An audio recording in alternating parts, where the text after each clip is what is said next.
ಅರೆ ಕಡಿಮೆ ಹಾಕು ಆದ್ರೆ ಅಸ್ಲಿ ಹಾಕು. MDH ಕಾಶ್ಮೀರಿ ಕೆಂಪು ಮೆಣಸಿನ ಪೌಡರ್. ನಮಸ್ಕಾರ, ಮುಂಜಾನೆ ಮುನ್ನೋಟಕ್ಕೆ ಸ್ವಾಗತ. ನಾನು ರಂಜಿತ್ ಶಿರಿಯಾರ್, ನನ್ನ ಜೊತೆಲಿ ಶ್ರೀಲಕ್ಷ್ಮಿ ಇದ್ದಾರೆ. ನಮಸ್ಕಾರ. ಕಾರ್ಯಕ್ರಮಕ್ಕೆ ಗುಡ್ ಮಾರ್ನಿಂಗ್. Good morning. ಮುಂಜಾನೆ ಮುನ್ನೋಟದಲ್ಲಿ ಇವತ್ತು ಸರ್ಕಾರ ಮತ್ತೊಂದು ಭೂಸ್ವಾಧೀನಕ್ಕೆ ಪ್ರಯತ್ನ ಮಾಡ್ತಾ ಇದೆ. ಯಾವ ಕಾರಣಕ್ಕೋಸ್ಕರ ಭೂಸ್ವಾಧೀನ ಅಂತ ಹೇಳಿದ್ರೆ, ಬೆಂಗಳೂರಿನಲ್ಲಿ ಮತ್ತೊಂದು ಅಂತಾರಾಷ್ಟ್ರೀಯ ವಿಮಾನ ನಿಲ್ದಾಣವನ್ನ ಮಾಡೋದಕ್ಕೆ, ಭೂಸ್ವಾಧೀನ ಮಾಡಿಕೊಳ್ಳೋದಕ್ಕೆ ಸರ್ಕಾರ ಈಗ ತಯಾರಿ ಮಾಡ್ತಾ ಇದೆ. ಬೆಂಗಳೂರಲ್ಲಿ ಮತ್ತೊಂದು ಅಂತಾರಾಷ್ಟ್ರೀಯ ಏರ್ಪೋರ್ಟ್ ಎಷ್ಟು ಅಗತ್ಯ ಇದೆ ಈ ಹೊತ್ತಿಗೆ, ಅಥವಾ ಎಲ್ಲಿ ಮಾಡೋದಕ್ಕೆ ಹೊರಟಿದ್ದಾರೆ ಅನ್ನೋದ್ರ ಬಗ್ಗೆ ಡಿಟೇಲ್ ಆಗಿ, ಮತ್ತೆ ಏನು ಚಾಲೆಂಜ್ ಇದೆ, ಸರ್ಕಾರ ಇದನ್ನು ಹೇಗೆ ಎದುರಿಸುತ್ತೆ ಅನ್ನೋದೆಲ್ಲವೂ ಕೂಡ ಈಗಿರುವಂಥ ಪ್ರಶ್ನೆಗಳು. ರಾಜ್ಯ ಸರ್ಕಾರಕ್ಕೆ ಮತ್ತೊಂದು ಭೂಸ್ವಾಧೀನದ ಸವಾಲು. ಬಿಡದಿಯಲ್ಲೇ ಭೂಸ್ವಾಧೀನ ಮಾಡೋದಕ್ಕೆ ಹೋಗಿ ಟೌನ್ಶಿಪ್ ಅನ್ನು ನಿರ್ಮಾಣ ಮಾಡೋದಕ್ಕೆ ರೈತರು ಭೂಮಿ ಕೊಡೋದಿಲ್ಲ ಅಂಥೇಳಿ ಪಟ್ಟು ಹಿಡಿದು ನಿರಂತರ ಹೋರಾಟಗಳು ನಡೀತಾ ಇದ್ದಾವೆ. ಸರ್ಕಾರಕ್ಕೆ ಈಗ ಈ ಹೊತ್ತಿಗೆ ಬಿಡದಿಯ ಭೂಸ್ವಾಧೀನ ಬಿಸಿ ತುಪ್ಪವಾಗಿದೆ. ಈಗ ಈ ಸಂದರ್ಭದಲ್ಲಿ ಮತ್ತೊಂದು ಭೂಸ್ವಾಧೀನದ ವಿಚಾರ, ಏರ್ಪೋರ್ಟ್ ಮಾಡೋದಕ್ಕೆ, ಎರಡನೇ ಏರ್ಪೋರ್ಟ್ ಮಾಡೋದಕ್ಕೆ ಭೂಸ್ವಾಧೀನವೇ ಅತಿ ದೊಡ್ಡ ಟಾಸ್ಕ್. KIABಗೆ ಸೆಡ್ಡು ಹೊಡೆಯೋ ಏರ್ಪೋರ್ಟ್ ನಿರ್ಮಾಣ, ಎರಡು ಕಡೆ ಜಾಗಗಳನ್ನು ಈಗಾಗಲೇ ರಾಜ್ಯ ಸರ್ಕಾರ ಗುರುತು ಮಾಡಿದೆ. ಒಂದು ಸೋಮನಹಳ್ಳಿಯಲ್ಲಿ ಸುಮಾರು 4,000 ಹೆಚ್ಚು ಕಮ್ಮಿ ಎಕರೆ ಜಾಗವನ್ನ, ಇತ್ತ ಕೆರೆಚೂಡನಹಳ್ಳಿಯಲ್ಲೂ ಕೂಡ ಜಾಗವನ್ನ ಈಗ ನಿಕ್ಕಿ ಮಾಡಿದ್ದಾರೆ. ಸರ್ಕಾರದ ನಿರ್ಧಾರಕ್ಕೆ ಕೆರೆಚೂಡನಹಳ್ಳಿ ರೈತರು ಸಿಡಿದಿದ್ದಾರೆ. ಬೇಕಾದ್ರೆ ನಮ್ಮ ಪ್ರಾಣ ಕೊಡ್ತೀವಿ, ಆದ್ರೆ ಭೂಮಿಯನ್ನ ಕೊಡಲ್ಲ ಅಂತೇಳಿ ಸ್ಥಳೀಯರು ಹೇಳ್ತಾ ಇದ್ದಾರೆ.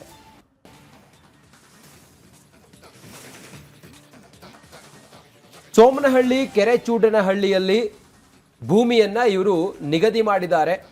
ಇಲ್ಲಿ ಏರ್ಪೋರ್ಟ್ ಅನ್ನ ನಿರ್ಮಾಣ ಮಾಡುವಂತ ವಿಚಾರ ಈಗ ಪ್ರಸ್ತುತ ಇದೆ. ಸುಮಾರು ಒಂದು 9,000 ಎಕರೆ ಜಾಗ ಬೇಕಾಗತ್ತೆ. 9,000 ಎಕರೆ ಏರ್ಪೋರ್ಟ್ ನಿರ್ಮಾಣಕ್ಕೆ ಜಾಗ ಬೇಕಾಗತ್ತೆ. DK ಶಿವಕುಮಾರ್ ಅವರು ಏರ್ಪೋರ್ಟ್ ನಿರ್ಮಾಣಕ್ಕೆ ಹೆಚ್ಚಿನ ಒಲವನ್ನು ತೋರ್ತಾ ಇದ್ದಾರೆ. ಟೆಕ್ನಿಕಲಿ ಏನೇನು ಸಮಸ್ಯೆಗಳಾಗತ್ತನ್ನೋದು ಈಗಿರುವಂಥ ಕುತೂಹಲ. ಅದನ್ನು ಡಿಟೇಲ್ ಆಗಿ 1 by 1 ನಾವು ನಿಮ್ಮ ಮುಂದೆ ತಿಳಿಸ್ತಾ ಹೋಗ್ತೀವಿ. ರೈಟ್. ಬೆಂಗಳೂರಿಗೆ ಎರಡನೇ ಅಂತಾರಾಷ್ಟ್ರೀಯ ಏರ್ಪೋರ್ಟ್ ಬೇಕು, ಅದರಲ್ಲಿ there is no doubt about it. ನಾವು 25 years down the line think ಮಾಡಿದ್ರೆ ಖಂಡಿತವಾಗ್ಲೂ ಬೇಕು. ಹೌದು. ಇನ್ನೊಂದು ಆದರೆ ಅದು ಯಾವ ರೀತಿನಲ್ಲಿ ಆಗಬೇಕು, ಅದಕ್ಕೆ ನಾವು ಅಟ್ ವಾಟ್ ಕಾಸ್ಟ್, ಇದೆಲ್ಲ ಪ್ರಶ್ನೆ ಬರುತ್ತೆ. ನೋಡಿ, ಅಂತಾರಾಷ್ಟ್ರೀಯ ಏರ್ಪೋರ್ಟ್, ಇನ್ನೊಂದು ಏರ್ಪೋರ್ಟ್ ಮಾಡೋಕ್ಕೆ ಈಗಾಗಲೇ ಸರ್ಕಾರ ಹೊರಟಿದೆ. ಅದಕ್ಕೆ ಜಾಗನೂ ಕೂಡ ಗುರುತಿಸಿ ಆಗಿದೆ. ಆದರೆ ಈಗಾಗಲೇ ರಂಜಿತ್ ಹೇಳ್ತಾ ಇದ್ದ ಹಾಗೆ ರೈತರು ಮಾತ್ರ ನಾವು ಪ್ರಾಣ ಬೇಕಾದ್ರೂ ಬಿಡ್ತೀವಿ, ಭೂಮಿ ಕೊಡಲ್ಲ ಅಂತ ಹೇಳ್ತಿದ್ದಾರೆ. ಸೊ ಸರ್ಕಾರ ಇದನ್ನು ಹೇಗೆ ಹ್ಯಾಂಡಲ್ ಮಾಡ್ತಾ ಇದೆ, ಇದೆಲ್ಲದರ ಕುರಿತಾದ ಸ್ಪೆಷಲ್ ರಿಪೋರ್ಟ್ ಇಲ್ಲಿ.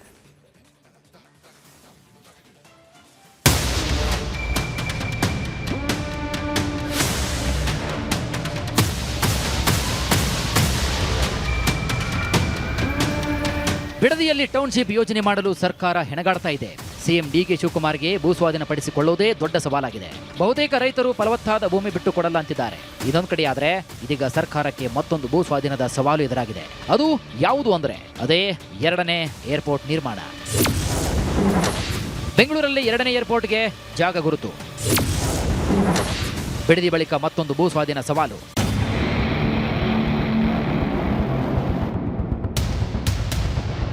ನೋಡಿ, ಬೆಂಗಳೂರಿಗೆ ಎರಡನೇ ಅಂತಾರಾಷ್ಟ್ರೀಯ ವಿಮಾನ ನಿಲ್ದಾಣ ನಿರ್ಮಾಣಕ್ಕೆ ಸರ್ಕಾರ ಇದೀಗ ಸಿದ್ಧತೆ ನಡೆಸಿದೆ. ಈಗಾಗಲೇ ಸಿಎಂ DK ಶಿವಕುಮಾರ್ ಸಭೆ ಮಾಡಿ ವಿಮಾನ ನಿಲ್ದಾಣ ನಿರ್ಮಾಣದ ಜಾಗವನ್ನ ಗುರುತು ಮಾಡಿದ್ದಾರೆ. ಕಡಿಮೆ ಪ್ರಮಾಣದಲ್ಲಿ ಭೂಸ್ವಾಧೀನ ಮತ್ತು ಹೆಚ್ಚಿನ ಗ್ರಾಮಗಳನ್ನ ಬೇರೆ ಕಡೆಗೆ ಸ್ಥಳಾಂತರಿಸುವ ಸಾಧ್ಯತೆ ಕೂಡ ಕಡಿಮೆ ಇರುವ ಪ್ರದೇಶಗಳಲ್ಲಿ ಎರಡನೇ ವಿಮಾನ ನಿಲ್ದಾಣವನ್ನ ನಿರ್ಮಿಸಲು ಮುಂದಾಗಿದ್ದಾರೆ.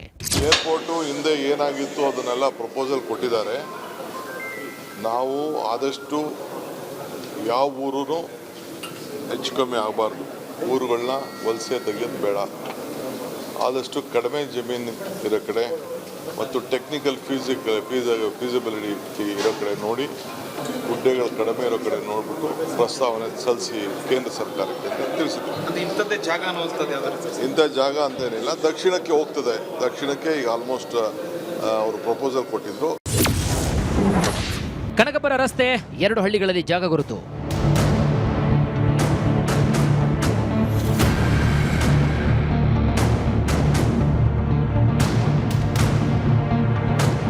ಸಿಎಂ ಮೀಟಿಂಗ್ ಮಾಡಿ ಎರಡನೇ ಏರ್ಪೋರ್ಟ್ ನಿರ್ಮಾಣಕ್ಕೆ ವೇಗ ಕೊಟ್ಟಿದ್ದಾರೆ. ಅದಾಗಲೇ ಬೆಂಗಳೂರು ದಕ್ಷಿಣ ಮತ್ತು ನೆಲಮಂಗಲ ಭಾಗದಲ್ಲಿ ಸ್ಥಳವನ್ನ ಗುರುತಿಸಿದ್ದಾರೆ. ತಮ್ಮ ಮತಕ್ಷೇತ್ರ ಕನಕಪುರದ ಹತ್ತಿರದಲ್ಲೇ ಇರುವಂತಹ ಚೂಡಹಳ್ಳಿ, ಸೋಮನಹಳ್ಳಿ ಹಾಗೂ ನೆಲಮಂಗಲ ಟು ಕುಣಿಗಲ್ ರಸ್ತೆಯಲ್ಲಿ ಸ್ಥಳವನ್ನ ಗುರುತಿಸಿದ್ದಾರೆ.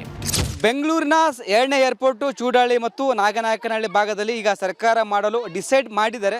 ಇನ್ನೂ ಗುರುತು ಮಾಡಿಲ್ಲ ಜಾಗ, ಯಾಕಂದರೆ ಒಂದು ಕಡೆ ಬನ್ನರಘಟ್ಟ ಹತ್ತಿರ ಸೋಮನಹಳ್ಳಿ ಮತ್ತು ಈ ಚೂಡಹಳ್ಳಿ ಭಾಗದಲ್ಲಿ ಈ ಒಂದು 2ನೇ ಏರ್ಪೋರ್ಟ್ ಮಾಡಲು ಈಗ ಮುಂದಾಗ್ತಿದ್ದಾರೆ. ಹೀಗಾಗಿ ಒಂದು ಕಡೆ ಸಭೆ ಮಾಡಿ ಈಗ ಡಿಸ್ಕಷನ್ ಆಗಿದೆ. ಈ ಒಂದು ಭಾಗದ ಗ್ರಾಮಸ್ಥರು ಈಗ ವಿರೋಧ ವ್ಯಕ್ತಪಡಿಸಿದ್ದಾರೆ. ಈ ಒಂದು ಭಾಗದಲ್ಲಿ ಯಾವುದೇ ಕಾರಣಕ್ಕೂ ನಾವು ಏರ್ಪೋರ್ಟ್ ಮಾಡೋಕ್ಕೆ ಬಿಡೋದಿಲ್ಲ ಎಂಬುದು ಒಂದು ಕಡೆ ಆಕ್ರೋಶ ಹೊರಹಾಗ್ತಿದ್ದಾರೆ. ಈ 3 ಸ್ಥಳಗಳ ಪೈಕಿ ಚೂಡಹಳ್ಳಿ ಮತ್ತು ಸೋಮನಹಳ್ಳಿಯಲ್ಲಿ ವಿಮಾನ ನಿಲ್ದಾಣ ನಿರ್ಮಾಣದ ಸಾಧ್ಯತೆ ಹೆಚ್ಚಾಗಿದೆ. ಯಾಕಂದ್ರೆ ಇವೆರಡೂ ಸ್ಥಳ ಕನಕಪುರಕ್ಕೆ ಸಮೀಪವಾಗಿವೆ. ಹೀಗಾಗಿ ಚೂಡಹಳ್ಳಿಯಲ್ಲಿ 4,655 ಎಕರೆ, ಸೋಮನಹಳ್ಳಿಯಲ್ಲಿ 4,376 ಎಕರೆ ಭೂಮಿ ಇದ್ದು, ಎರಡೂ ಪ್ರದೇಶಗಳನ್ನು ಒಟ್ಟುಗೂಡಿಸಿದರೆ 9,000ಕ್ಕಿಂತ ಹೆಚ್ಚಿನ ಭೂಮಿ ಸಿಗಲಿದೆ. ಆದರೆ ಈಗ ಚೂಡಹಳ್ಳಿ ಗ್ರಾಮಸ್ಥರು 2ನೇ ಅಂತಾರಾಷ್ಟ್ರೀಯ ವಿಮಾನ ನಿಲ್ದಾಣಕ್ಕೆ ನಾವು ಜಾಗವನ್ನ ಕೊಡಲ್ಲ ಅಂತಿದ್ದಾರೆ. ಪ್ರಾಣ ಬಿಟ್ಟೆವು, ಆದರೆ ಭೂಮಿ ಮಾತ್ರ ಬಿಡಲ್ಲ ಅಂತ ಸರ್ಕಾರಕ್ಕೆ ಎಚ್ಚರಿಕೆ ನೀಡಿದ್ದಾರೆ. ಸ್ವಾಮಿ, ನಾವೆಲ್ಲೋಗಣ ಕೂಲಿ ಮಾಡ್ಕೊಂಡು ತಿಂದ್ರು ಉಂಟು, ಇಲ್ದಿರ ಇರೋದಿಷ್ಟು ಗೂಡೆ ಇರೋದು. ಈ ಮಕ್ಕಳನ್ನ ಬಿಟ್ಟು ಮರಿನ್ ಬಿಟ್ಟು ಎಲ್ಲೋಗಿ ನಮ್ಮಂತ ವಯಸ್ಸಾದವರೆಲ್ಲ ಎಲ್ಲೋ ಕಾಡುಗಳಿಗೆ ಒಬ್ಬೊಬ್ರು ನಂತ ಬೀಳಕತ್ತೈತ್ರ. ಎಲ್ಲ ಇರೋದೆಲ್ಲ ಒಂದೇ ಜಾತ್ ಬಾಯಿ, ಒಂದೇ ಕುಟುಂಬ, ಏನೋ ಕೂಲಿ ಮಾಡ್ಕೊತೀವಿ. ಎಲ್ಲ ನೋಡಿ ಇಂಥ ವಯಸ್ಸಾದವ್ರನ್ನೆಲ್ಲ ಎಲ್ಲಿ ಕರ್ಕೊಂಡೋಗಿ ಹಾಕೋಣ ನಾವು. ಇತ್ತ 2ನೇ ಏರ್ಪೋರ್ಟ್ ಚೂಡಹಳ್ಳಿ ಹಾಗೂ ನಾಗನಾಯಕನಹಳ್ಳಿಯಲ್ಲಿ ಸಿಂಗಾಪುರದ ಮೂಲದ ಕಂಪನಿ ಸರ್ವೆ ಕೂಡ ಆರಂಭಿಸಿದೆ. ಕಾರಣ ಬಂದು ಗ್ರೀನ್ ಝೋನ್ ಏರಿಯಾ ಅಂತ ಹೇಳಿ, ಗ್ರೀನ್ ಏರ್ಪೋರ್ಟ್ ಗ್ರೀನ್ ಲ್ಯಾಂಡ್ ಅಂತ ಹೇಳಿ ಮಾಡ್ತಾರೆ. ನಮಗೆ ಬಂದಿರೋ ಇನ್ಫಾರ್ಮೇಶನ್ ಪ್ರಕಾರ ಅಷ್ಟೇ, ಏರ್ಪೋರ್ಟ್ ಗ್ರೀನ್ ಲ್ಯಾಂಡ್ ಅಂತ ಬಂದಿದೆ. ಪರ್ಮಿಷನ್ ಸಿಕ್ಕಿದೆ, ಸೊ ನಾವು ಸರ್ವೆ ಮಾಡ್ತಾ ಇದ್ದೀವಿ. ಈಗ ಎಷ್ಟು ಭಾಗದಲ್ಲಿ ಈಗ ಮಾಡಿದ್ರಿ ಸರ್ವೆ? ಈಗ ಈ ಒಂದು ಭಾಗದಲ್ಲಿ ಏರಿಯಾ ಹೆಸರುಗಳೆಲ್ಲ ಗೊತ್ತಿಲ್ಲ. ಇಲ್ಲೊಂದು 2-3 ಏರಿಯಾ ಅಂದರೆ ನಮಗೆ ಕೊಟ್ಟಿರೋ KML ಪ್ರಕಾರ 3 KML ಕೊಟ್ಟಿದ್ದಾರೆ. 3ರಲ್ಲಿ 2 ಕಂಪ್ಲೀಟ್ ಮಾಡ್ತಾ ಇದ್ದೀವಿ, 3ನೇದೊಂದು ಬಾಕಿ. 2ನೇ ಏರ್ಪೋರ್ಟ್ ಇಲ್ಲಿ ಆಗುತ್ತೆ ಅಂತ ಹೇಳಲಾಗ್ತಿದೆ. ಗೊತ್ತಾಯ್ತು, ಎಲ್ಲರೂ ಅದನ್ನೇ ಹೇಳ್ತಾ ಇದ್ದಾರೆ, ಬಟ್ ನಮಗೆ ಕನ್ಫರ್ಮೇಷನ್ ಏನಿಲ್ಲ. ಏನೇ ಆದ್ರೂ 2ನೇ ಏರ್ಪೋರ್ಟ್ಗೆ ನಾವು ಮಾತ್ರ ಜಾಗ ಕೊಡಲ್ಲ ಅಂತಿದ್ದಾರೆ ಕೆರೆಚೂಡಹಳ್ಳಿ ಗ್ರಾಮಸ್ಥರು. ಸರ್ಕಾರ ಗೋಮಾಳ ಜಾಗ ಎನ್ನುತ್ತಲೇ ಫಲವತ್ತಾದ ಭೂಮಿ ಮೇಲೂ ಕೂಡ ಕಣ್ಣು ಹಾಕಿದೆ ಎಂಬ ಆರೋಪ ಕೇಳಿ ಬಂದಿದ್ದು, ಇದನ್ನ ಅದು ಹೇಗೆ ನಿಭಾಯಿಸುತ್ತೆ ಅಂತ ಕಾದು ನೋಡಬೇಕಾಗಿದೆ.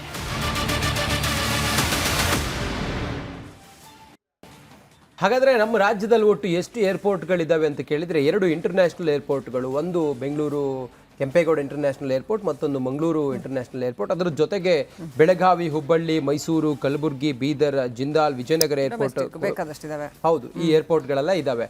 ಬೆಂಗಳೂರಿನಲ್ಲಿ ಸುಮಾರು ಈ ಕೆಂಪೇಗೌಡ ಇಂಟರ್ನ್ಯಾಷನಲ್ ಏರ್ಪೋರ್ಟ್ ಇದೆಯಲ್ಲ, ಅದು 4,400 ಎಕರೆ ಜಾಗದಲ್ಲಿದೆ. ಈಗ 9,000 ಎಕರೆ ಜಾಗವನ್ನು ಇವರು ಆ ಜಾಗಕ್ಕೆ ಮೀಸಲಿಡುವುದಕ್ಕೆ ಅಥವಾ ಏರ್ಪೋರ್ಟ್ ನಿರ್ಮಾಣಕ್ಕೆ ಮೀಸಲಿಡುವುದಕ್ಕೆ ಭೂಮಿಯನ್ನ ಗುರುತು ಮಾಡಿದ್ದಾರೆ. ಅದು ಕನಕಪುರಕ್ಕೆ ನಿಯರ್ ಆಗುವಂತ ಅನ್ನೋದೆಲ್ಲವೂ ಕೂಡ ಚರ್ಚೆ ಇದೆ. ಬೆಂಗಳೂರು ದಕ್ಷಿಣ ಅಂತ ಹೇಳಿ DK ಶಿವಕುಮಾರ್ ಅವರೇ ಹೇಳ್ತಾ ಇದ್ದಾರೆ.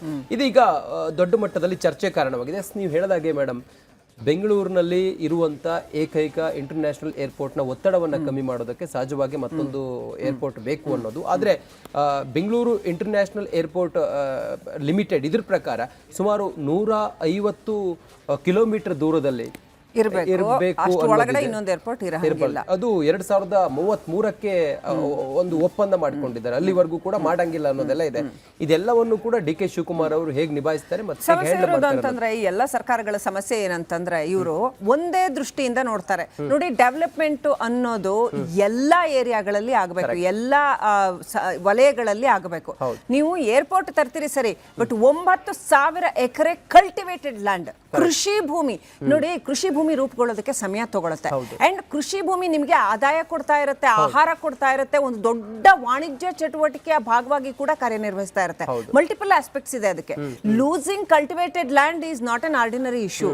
ಅದನ್ನ ನೀವು ವಾಪಸ್ ಕಾಂಪನ್ಸೇಟ್ ಮಾಡಬೇಕು ಅಂತಂದ್ರೆ ಹ್ಯೂಜ್ ಅಮೌಂಟ್. ಆಯ್ತು, ನೀವು ಏರ್ಪೋರ್ಟ್ ತಗೊಂಬನ್ನಿ, ಖಂಡಿತವಾಗ್ಲೂ ಬೇಕು. ಅದಕ್ಕೆ ದೂರದೃಷ್ಟಿ ಬೇಕ್ರಿ. ಗೊತ್ತಿರ್ಲಿಲ್ವಾ? ಈಗ 10 ವರ್ಷದ ಹಿಂದೆ ಆಡಳಿತ ನಡೆಸಿದವರಿಗೆ ಇನ್ನು 25 ಇಯರ್ಸ್ ಡೌನ್ ದ ಲೈನ್ ನಮ್ಗೊಂದು ಏರ್ಪೋರ್ಟ್ ಬೇಕಾಗುತ್ತೆ ಅನ್ನೋದು ಗೊತ್ತಿರ್ಲಿಲ್ವಾ? ಆಯ್ತು, ಈಗ ನೀವು ಯೋಚನೆ ಮಾಡ್ತಾ ಇದ್ದೀರಿ ಸರಿ, ಬಟ್ ಆ ಕೃಷಿ ಭೂಮಿಗೆ ಕಾಂಪನ್ಸೇಷನ್ ಏನ್ ಮಾಡ್ತಾ ಇದ್ದೀರಿ? ರಾಜ್ಯದಲ್ಲಿ ಕೃಷಿ ಭೂಮಿ ವಿಸ್ತರಣೆ ಆಗ್ತಾ ಇದೆಯಾ? ಕೃಷಿ ಭೂಮಿ ವಿಸ್ತರಣೆ ಹೆಂಗಾಗ್ತಾ ಇದೆ? ವಾಣಿಜ್ಯ ಭೂಮಿ ಅಥವಾ ಬೇರೆ ಭೂಮಿ ಆಗ್ತಾ, ಬಯಲು ಭೂಮಿ ಕೃಷಿ ಭೂಮಿಯಾಗಿ ಕನ್ವರ್ಟ್ ಆಗ್ತಾ ಇಲ್ಲ. ಕಾಡು ಕಡಿದು ನೀವು ಕೃಷಿ ಭೂಮಿ ವಿಸ್ತರಣೆ ಮಾಡ್ತಾ ಇದ್ದೀರಿ. So is that the right compensation? So ಕೃಷಿ ಭೂಮಿ ಕಡಿಮೆ ಆಯ್ತು ಅಥವಾ ಕಾಡು ಕಡಿಮೆ ಆಯ್ತು, ಅದಕ್ಕೆ ಒಂದು ಬ್ಯಾಲೆನ್ಸ್ ಬೇಕಲ್ಲಪ್ಪ. ಈಗ ಅಲ್ಲಿ ಎಷ್ಟು ಆಹಾರ ಉತ್ಪತ್ತಿ ಆಗ್ತಾ ಇತ್ತು ಅಥವಾ ಆ ಕೃಷಿ ಭೂಮಿಯಿಂದ ಏನು ಇಕಾಲಜಿಕಲ್ ಬ್ಯಾಲೆನ್ಸ್ ಉಂಟಾಗ್ತಾ ಇತ್ತು, ಅದನ್ನ ನೀವು ಹೆಂಗ್ ಕಾಂಪನ್ಸೇಟ್ ಮಾಡ್ತೀರಿ? What is the solution? So ಬರೀ ಏರ್ಪೋರ್ಟ್ ಬೇಕು ನಿಜ, ಅದರಿಂದ ದುಡ್ಡು ಬರಬೇಕು ನಿಜ, ಅದರಿಂದ ವ್ಯಾಪಾರ ವೃದ್ಧಿ ಆಗಬೇಕು, ಅದರಿಂದ ಮಾಡರ್ನೈಸೇಷನ್ ಆಗಬೇಕು, ಡೆವಲಪ್ಮೆಂಟ್ ಆಗಬೇಕು ನಿಜ. ಬಟ್ ಅದು ಒಂದೇ ದಿಕ್ಕಿನಲ್ಲಿ ಸಾಕ್ತಾ ಹೋದರೆ ನೀವು ಮುಂದೆ ಎಲ್ಲ ಕೃಷಿ ಪದಾರ್ಥಗಳನ್ನು ಆಮದೇ ಮಾಡ್ಕೊಳ್ಬೇಕಾಗತ್ತೆ. ಆ್ಯಂಡ್ ಬೇರೆ ಇಕೊಲಾಜಿಕಲ್ ಅಡ್ವಾಂಟೇಜಸ್ ಕೃಷಿ ಭೂಮಿ ಕೊಡೋದೇನಿದೆಯಲ್ಲ ಅದು ನೀವು ಎಲ್ಲಿಂದ ತರ್ತೀರಿ? ಕರೆಕ್ಟ್. ಕೊನೆಗೂ ಬೆಂಗಳೂರಿಗೆ 2ನೇ ಏರ್ಪೋರ್ಟ್ಗೆ ಕಾಲ ಕೂಡಿ ಬಂದಂಗೆ ಕಾಣಿಸ್ತಾ ಇದೆ. ಜಾಗ ಸೆಲೆಕ್ಟ್ ಮಾಡುವಲ್ಲಿ ಸರ್ಕಾರ ಸಕ್ಸಸ್ ಆಗಿದೆ. ಇದೀಗ 3 ಜಾಗವನ್ನ ಗುರುತು ಮಾಡಿದ್ದು ಸರ್ವೆ ಕಾರ್ಯ ಕೂಡ ಆರಂಭವಾಗಿದೆ. ಆದರೆ ಬಿಜೆಪಿ ನಾಯಕರು ರೈತರಿಗೆ ತೊಂದರೆ ಆಗದಂತೆ ಮಾಡಿ ಅಂತೇಳಿ ಒತ್ತಾಯ ಮಾಡಿದ್ದಾರೆ. ಈ ಕುರಿತು ಒಂದು ಡಿಟೇಲ್ ವರದಿಯನ್ನು ಮೊದಲು ನೋಡ್ಕೊಂಡು ಬರೋಣ ನಾವು. ಇದರ ಕೆಂಪು ಬಣ್ಣ ಅದ್ಭುತ, ಖಾರ ಕಡಿಮೆ ಆದರೂ ರುಚಿಕರ. MDH ಕಾಶ್ಮೀರಿ.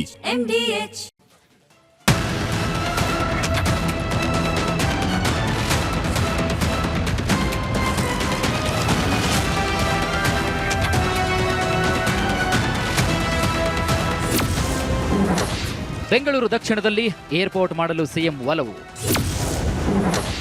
ಕೆಂಪೇಗೌಡ ಏರ್ಪೋರ್ಟ್ ಒತ್ತಡ ಕಡಿಮೆಯಾಗುತ್ತಾ?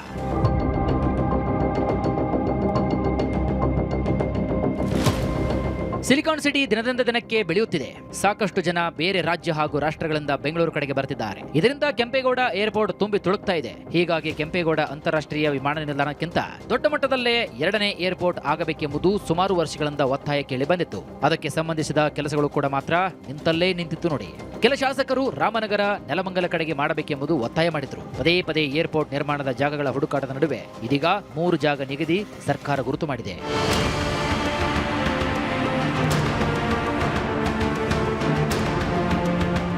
ಸರ್ಕಾರದ ಬೆಂಗಳೂರಿನ 2ನೇ ಏರ್ಪೋರ್ಟ್ ನಿರ್ಮಾಣಕ್ಕೆ 3 ಜಾಗ ನಿಗದಿ ಮಾಡಿದೆ. ಕನಕಪುರ ರಸ್ತೆಯ ಚೂಡಹಳ್ಳಿ ಸುಮಾರು 4,655 ಎಕರೆ, ಬನ್ನೇರುಘಟ್ಟ ಸಮೀಪದ ಸೋಮನಹಳ್ಳಿಯಲ್ಲಿ ಸುಮಾರು 4,376 ಎಕರೆಯನ್ನ, ಜೊತೆಗೆ ನೆಲಮಂಗಲ ಟು ಕುಣಿಗಲ್ ರಸ್ತೆಯ ಮಧ್ಯಭಾಗದ ಸುಮಾರು 4,695 ಎಕರೆ ಜಾಗವನ್ನ ಈ 3 ಜಾಗದಲ್ಲಿ ಒಂದರಲ್ಲಿ 2ನೇ ಏರ್ಪೋರ್ಟ್ ನಿರ್ಮಾಣಕ್ಕೆ ಸಿದ್ಧತೆ ನಡೆಸ್ತಾ ಇದೆ.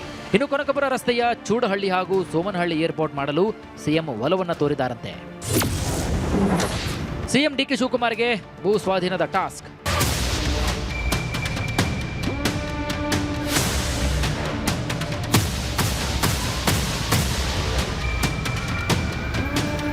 ನೋಡಿ, ಸರ್ಕಾರಕ್ಕೆ 2ನೇ ಏರ್ಪೋರ್ಟ್ ಮಾಡಲು ದೊಡ್ಡ ದೊಡ್ಡ ಸವಾಲುಗಳು ಎದುರಾಗಿದೆ. ನಿಗದಿ ಮಾಡಿರುವಂತಹ ಜಾಗ ಕಾಡು ಪ್ರದೇಶ, ಹಸಿರು ವಲಯ ಜಾಗವಾಗಿದ್ದು ಅರಣ್ಯ ಇಲಾಖೆಯ ವರದಿ ಪಡೆದುಕೊಳ್ಳಬೇಕಾಗಿದೆ.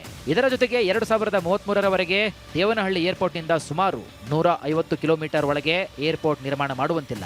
ಹೀಗಾಗಿ ಕೇಂದ್ರ ಜೊತೆಗೆ ಚರ್ಚಿಸಬೇಕಾಗಿದೆ. ಜೊತೆಗೆ ಚೂಡಹಳ್ಳಿ ಹಾಗೂ ಸೋಮನಹಳ್ಳಿ ಮಾಡಿದ್ರೆ 5,000ಕ್ಕೂ ಹೆಚ್ಚು ಗ್ರಾಮಗಳನ್ನ ಶಿಫ್ಟ್ ಮಾಡಿ ಭೂ ಸ್ವಾಧೀನ ಮಾಡಿಕೊಳ್ಳಬೇಕು. ಗ್ರಾಮಸ್ಥರು ಹಾಗೂ ರೈತರು ಒಪ್ಪಿಗೆ ಕೊಡಬೇಕು. ಸದ್ಯಕ್ಕೆ ಇದು ಆಗುವ ಕೆಲಸವಲ್ಲ.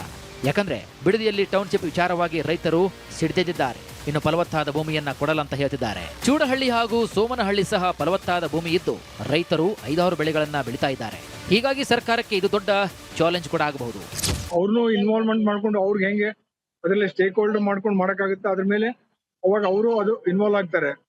ಅದು ಲ್ಯಾಂಡ್ ಕೊಡೋದೈತೆ, ಇದು ಮಾಡೋದು ಬರುತ್ತೆ. ಅವ್ರನ್ನ ಬರೀ ಲ್ಯಾಂಡ್ ಇಸ್ಕೊಂಡು ಅವ್ರಿಗೆ ಕಂಪನಿ ಕೊಟ್ರೆ ನಾಳೆ ಅವ್ರ ಫ್ಯೂಚರ್ಗೆ ಇದ್ರಲ್ಲ ಅವ್ರನ್ನು ಸ್ಟೇಕ್ ಹೋಲ್ಡರ್ ಇನ್ವಾಲ್ವ್ ಮಾಡಿ ಅದರಲ್ಲಿ ಅವ್ರಿಗೆ ಯಾವ ತರ ಅವ್ರಿಗೂ ಫ್ಯೂಚರ್ ಇರುತ್ತೆ ಏರ್ಪೋರ್ಟ್ ಅಲ್ಲಿ ಅವ್ರಿಗೆ ಪಾರ್ಟಿಸಿಪೇಟ್ ಮಾಡಕ್ಕೆ, ಅದನ್ನೆಲ್ಲ ಕನ್ಸಿಡರ್ ಮಾಡಬೇಕು. ಕನಕಪುರ ರಸ್ತೆಯ ಚೂಡಹಳ್ಳಿ ಮತ್ತು ಸೋಮನಹಳ್ಳಿ ಪ್ರದೇಶಗಳನ್ನು ಒಟ್ಟುಗೂಡಿಸಿ ಸುಮಾರು 9,800 ಎಕರೆ ವಿಸ್ತೀರ್ಣದಲ್ಲಿ ವಿಮಾನ ನಿಲ್ದಾಣ ನಿರ್ಮಿಸುವ ಚಿಂತನೆ ಕೂಡ ಶುರುವಾಗಿದೆ. ಇತ್ತ ಇದೇ ವಿಚಾರವಾಗಿ ಬಿಜೆಪಿ ನಾಯಕರು ಮಾತನಾಡಿದ್ದು, ಬೆಂಗಳೂರು ದಕ್ಷಿಣ ಭಾಗದಲ್ಲಿ ಏರ್ಪೋರ್ಟ್ ಬೇಕೆಂದು ಹೇಳುತ್ತೇವೆ, ಆದರೆ ಫಲವತ್ತಾದ ಭೂಮಿ ಬೇಡ.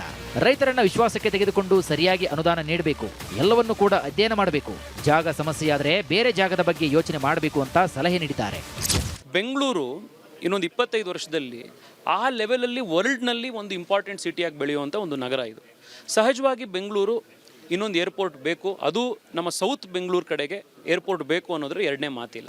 ಆದರೆ ರಾಜ್ಯ ಸರ್ಕಾರ ಫಲವತ್ತಾದಂಥ ರೈತರು ಉಳುಮೆ ಮಾಡ್ತಾ ಇರುವಂಥ ಜಮೀನನ್ನು ತೆಗೆದುಕೊಂಡು ಅವರಿಗೆ ಕರೆಕ್ಟಾಗಿರುವಂಥ ಕಾಂಪನ್ಸೇಷನ್ ಕೊಡದಲೆ, ಅವ್ರನ್ನ ವಿಶ್ವಾಸಕ್ಕೆ ತೆಗೆದುಕೊಳ್ದಲೆ ಏಕಾಏಕಿ ನಾವೇನೋ ಮಾಡ್ತೀವಿ ಅಂತ ಹೋಗುವಂಥದ್ದು ಸರಿಯಲ್ಲ.